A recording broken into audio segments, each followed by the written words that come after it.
transport in terms of the local transport strategy. So I wanted to touch on the transport planning objectives that we've come up with to help shape the LTS. These have been developed and tested to be consistent with that wider planning context that I introduced earlier, as well as the population and local issues that have been identified. So hence, through the transport planning objectives, we focused on a safe Outer Hebrides, an active area, environmental protection and decarbonising transport, an inclusive Outer Hebrides, and finally an objective around a quality place and places that are well connected in order to aid posterity.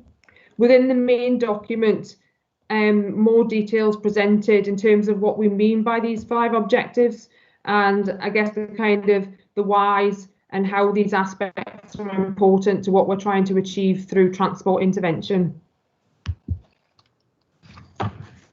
So from here, we've devised a long list of options of transport interventions and projects for the next up to 10 years and in some cases beyond. These can be roughly grouped into these 6 categories that are presented on the slide here. So community resilience and place, or a whole place approach, connected communities, so here in terms of ferries and aviation connections, roads and routes for all, harbours and piers, public and community transport, and then finally decarbonising transport and travel. So the long list of projects that have come from consultation with key officials, actions previously set out in the draft LTS, from earlier strategies and ideas from the LTS development process over the last few months. Then what we've done with that long list of potential projects is take that long list and appraise or assess them against, firstly, the transport planning objectives that I introduced a couple of slides back, and then also against the STAG criteria: environment, safety, economy, integration, and accessibility and social inclusion. So STAG being the Scottish Transport Appraisal Guidance that I'm sure you're all familiar with from the various different ferry STAGs that have been undertaken over the last few years. And within the LTS, we've used a 5-point scale across all of those aspects to make an assessment as to how well each of the projects in that long list would deliver against the objectives and also those STAG criteria. And from that, we've made a determination as to whether each of the projects in the long list are high, medium, or what we've termed a slow priority in terms of how well they would meet those various different objectives. So this then takes us to the local transport strategy delivery plan, which comprises our high priority actions from that appraisal process. So our high priority items are those which offer good potential to deliver significant benefits across those transport planning objectives. And so the items that we set out in the LTS, which should be progressed in the short term. And through what we've devised, we've tried to set out actions that are anchored also through the corporate strategy. Now, actions comprise a mix of those that will be led by the council, those that need joint working with partners to be achieved, and those that are beyond your immediate gift to deliver and will need others, such as and particularly Scottish Government, in order to progress and deliver, but all of which will bring significant benefit to the Outer Hebrides and Scotland as a whole. So I just wanted to briefly take each of these 3 categories of different types of transport projects just to introduce, and this then covers the contents of the proposed delivery plan. So firstly, I'll briefly introduce the items within the delivery plan that should be progressed and led by the caller. Firstly, we have a whole place approach through local place plans, framed within public sector reform with a focus on economic and social regeneration together with decarbonisation. This aspect will naturally be interlinked with several of the other actions, so including the review of community and public transport that I'll come on to, which was set out should be framed within a community context and should be devised with communities at a local level.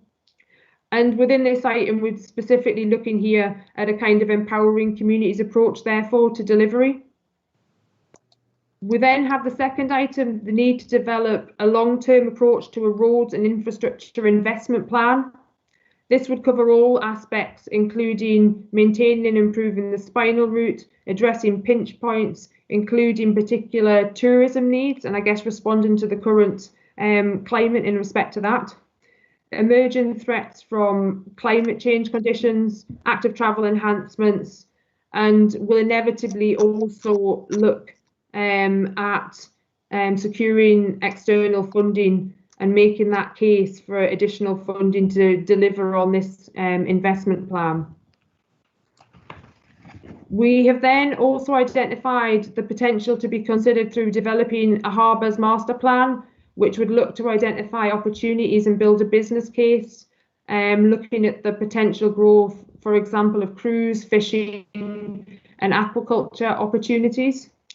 Then we turn to community and public transport and a comprehensive review of community transport in partnership with communities and a resulting action plan in association with community planning partnership, community councils and other local groups. We've then identified a specific, perhaps smaller scale action around looking at an e-bike library, whereby folk could lend an e-bike, which have shown to be really popular, particularly in more hilly areas and where the weather is more of a challenge, and perhaps when people are returning to cycling after some time away. There's been some great successes in this area in other parts of Scotland. And then finally, in this category, we've picked up an action from the anti-poverty strategy that describes making changes to school transport structures and school closing times to maximise participation in after-school activities and events and supports our inclusion objectives. And this action would also be linked through and supported through the local place plans approach to the first item and the community transport review, which could offer real opportunities to support participation and inclusion in after-school activities. Next are the items that will require close working with partners in order to deliver. These are typically projects or actions whereby the caller may not be the lead partner, but will be heavily involved in the delivery. So firstly, a high-level review of connectivity across the two sounds, so considering the economic impact of the whole life costs of future options. So this is looking beyond the current and next generation of ferries and considering the best long-term options across a number of aspects, economic and social. Then, in support of the community and public transport review, we've set out the need to seek additional funding to pilot, to pump prime and develop a flexible and holistic community-focused approach to the delivery of community and public transport. And this could involve various partners and could vary on a community-to-community basis. Then we have a project around looking specifically at transport links and other digital methods of attending appointments, building on what's happening during the current period. So looking at healthcare and health services, an item mentioned by the Community Planning Partnership and one which would very much support the LTS objectives and which we talked about earlier in terms of the place plan. Then finally in this category, working on hydrogen projects and exploring the feasibility of green hydrogen production at Arnish for on-island use, transport as well as heat, and then actively seeking funding and investment opportunities for hydrogen production, storage and refuelling facilities for transport throughout the island chain. Then our final category of actions within the delivery plan, those that require action and leadership by others, notably Scottish Government. So this includes a number of ferry actions, as you would expect.